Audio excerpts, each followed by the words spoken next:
সুপ্রিয় দর্শক, আসসালামু আলাইকুম। মানবাধিকার অগ্রাধিকার হিউম্যান রাইটস সিভিল সোসাইটির কেন্দ্রীয় কার্যালয় ঢাকা। আমরা মানবাধিকার নেতৃবৃন্দ আজকে মানবাধিকারের বিশেষ জরুরি মিটিং, বিশেষ করে বন্যা দুর্গত এলাকায় যে আমাদের মানুষগুলো কষ্ট পাচ্ছে, ভাই বোনেরা কষ্ট পাচ্ছে, তাদের উদ্দেশ্যে আজকের এই মিটিং। যে আমরা হিউম্যান রাইটস সিভিল সোসাইটির কেন্দ্রীয় ত্রাণ তহবিল থেকে আমরা বানভাসী মানুষের জন্য আমাদের ক্ষুদ্র সামর্থ্য, আমাদের ভালোবাসা আমরা প্রেরণ করছি এবং সেগুলোর যে মনিটরিং হচ্ছে, তত্ত্বাবধান হচ্ছে, ঠিকভাবে বিতরণ হচ্ছে কিনা, এবং বিতরণের সময়ও নানা রকম জটিলতা তৈরি হয়। অনেক সময় ত্রাণ লুট হয়, চুরি ডাকাতি থাকে, নানা রকম। কারণ ভালো মানুষরা ভালো কাজ করবে, মন্দ মানুষরা মন্দ কাজ করেই যায়। তো আমরা এই প্রোগ্রাম থেকে আপনাদের সবাইকে আহ্বান জানাবো, আপনারা যার যার অবস্থান থেকে প্রত্যেকেই দিচ্ছেন আমরা জানি।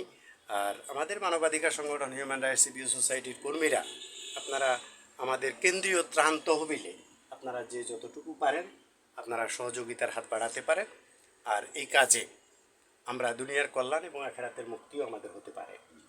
কারণ আমরা এখন ভালো আছি, আমরা এক সময় খারাপ অবস্থায় পড়ে যাব। আজকে যারা বন্য দুর্গত অবস্থায় আছে তাদেরও এক সময় সমস্যা কেটে যাবে, তারা একটা ভালো ফর্মে চলে যাবে, আলহামদুলিল্লাহ। কিন্তু আমরাও তো ক্ষতিগ্রস্ত তালিকায় পড়ে যেতে পারি।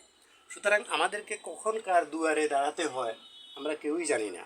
সুতরাং সকল প্রকার হিংসা, বিদ্বেষ, অহংকার, ঘৃণা, নিন্দা এগুলো বাদ দিয়ে আমরা মিলেমিশে ধর্ম বর্ণ নির্বিশেষে আমরা যেন মানুষের পাশে দাঁড়াতে পারি, মানবাধিকারকে সর্বস্তরে বাস্তবায়ন করতে পারি, সেই প্রত্যাশা আপনাদের সকলের সার্বিক মঙ্গল কামনা করে আজকের প্রোগ্রাম এখানে শেষ করছি।